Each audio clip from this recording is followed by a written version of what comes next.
اور میں وہ عورتوں سے کہوں گا، وہ میری بہنوں سے کہوں گا جو شادیوں کے بعد اپنے شوہروں کو بھڑکاتے، اپنے شوہروں کو جو ہے اپنے ساس کے خلاف، اپنے سسرے کے خلاف بڑا برا کر رہے ہیں، اور وہ بچیوں سے کہوں گا جو مطالبہ کرتے کہ ہم کو الگ کر دو، ہم نہیں رہ سکتے۔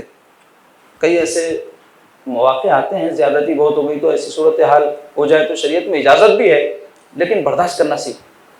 تم ہمت صبر کرو گے، اللہ تم کو صبر دے گا، ہمت پیدا کرو گے، اللہ ہمت دے گا۔ اگر نہیں، چھوٹی چھوٹی باتوں کے اوپر جھگڑے اور علیحدگی کا مطالبہ، تو اس کا نتیجہ کیا ہوگا؟ جب ایسا ماحول بن جائے گا تو تمہاری اولاد بھی تم کو چھوڑ کے جائے گی، یاد رکھو۔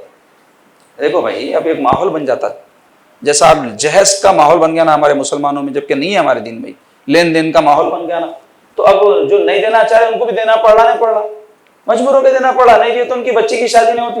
ان کو شریف آدمی ہوں گے، لوگوں کو واز کرتے نہیں دینا دلانا بول کے، اب اگر انہوں واز کرنے کے ساتھ اس پہ عمل کرنے بیٹھے تو ان کی بچی کی شادی نہیں ہوتی، کیوں؟ ماحول بن گیا، دین لین کے بغیر شادی کا تصور ہی نہیں ہے ہمارے پاس۔ تو ایسے ہی جب یہ گھرا علیحدہ کرنے کا تصور نہیں تھا ہمارے دین میں، اب ہوں گا، پھیلیں گی یہ بات، تو لازمی بات ہے کہ جو بہو اپنی ساس سے اپنے شوہر کو الگ کریں گی، اس کے بیٹے کو الگ کریں گی، تو اس کا بیٹا بھی وہی نہیں کریں گا، لازماً کریں گا۔ تھوڑا صبر کر لو، دیکھ لو کہ تماشا دنیا میں ہوتا ہی ہوتا۔ تو یہ بددعا نہیں ہے، یہ دنیا میں ایک اللہ تعالیٰ کا قانون ہے، جیسا ماحول اپنے اوپر مسلط کریں گے اس جرم میں سب شریک ہو جائیں گے اور سب کو اس کی تکلیف اٹھانی پڑے گی۔